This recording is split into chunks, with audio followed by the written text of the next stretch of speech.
Netflix has officially acquired Warner Brothers in an $82 billion deal, and there is a lot to talk about. The ripple effects of this deal are literally endless when you think about the IP that's transferring over: DC Comics, Game of Thrones, Harry Potter, and everything that goes along with it. Netflix now owns HBO, HBO Max, that entire streaming service. They could pretty much dictate anything they want.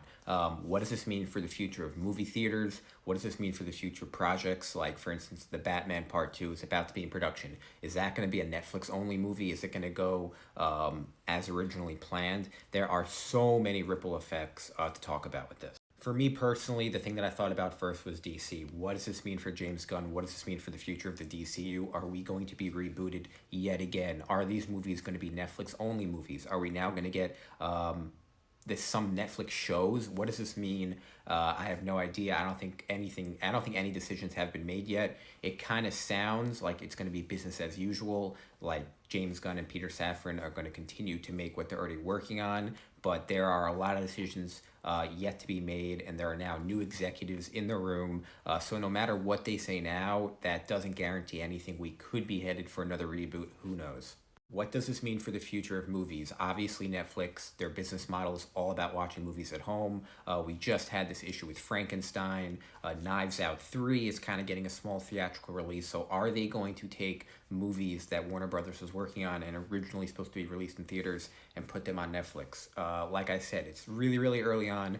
Who knows what's going to happen? But this is a huge, huge ripple effect. I obviously am one of the biggest proponents of seeing movies in the movie theater, so I am not too happy about this. Although I'm not going to panic yet, because I'm still a big believer that the movie theaters will always stand the test of time, regardless of what happens. But like I said, Netflix owning this is not great for movie theaters. I do think this presents an exciting opportunity, though, for a huge audience of people to maybe get access to properties that they haven't seen before. Netflix still, as popular as HBO Max was, has millions and millions and millions of more subscribers than anyone else. There are going to be people who are exposed to The Wire, to Sopranos, to Game of Thrones, to Entourage, and to all of these properties if they're put on the Netflix streaming service. If you remember Suits has basically an entire new fan base now, just because it was on the Netflix homepage. So if a show like Suits can be that successful, imagine what shows like The Sopranos and Wire could do. Shows that a lot of people think are the greatest shows of all time. Another huge fallout about this deal is what happens with HBO now that Netflix owns it. It sounds like Max is going and HBO is going to stay the same, and they're going to keep the streaming service as is. Although, is it going to affect quality? Is it still going to be as adult?